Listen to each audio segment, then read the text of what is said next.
Bakı Media Mərkəzinin rəhbəri Arzu Əliyeva və Aleyna Əliyeva Əmək və Əhalinin Sosial Müdafiəsi Nazirliyinin tabeliyində Sosial Xidmətlər Agentliyinin həssas əhali qruplarından olan şəxslər üçün sığınacaq və sosial reabilitasiya müəssisəsinin görmə qabiliyyəti məhdud şəxslər üçün sosial reabilitasiya və bərpa şöbəsini ziyarət ediblər.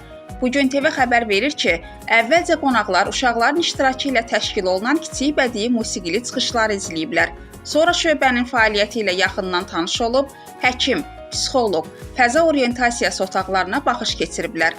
Ziyarət zamanı həmçinin uşaqlar hazırladıqları əl işlərindən ibarət hədiyyələri qonaqlara təqdim ediblər.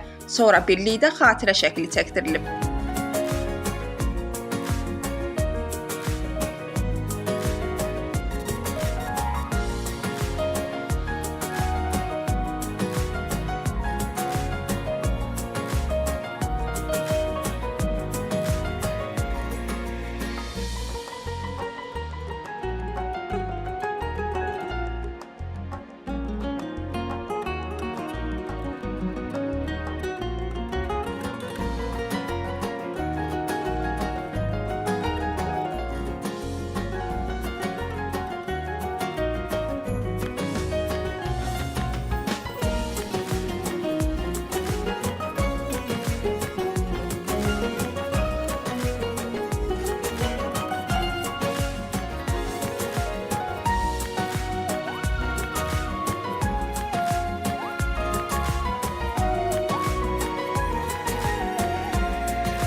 Hüsniyə Salmanova, Samir Əliyev, Bugün TV.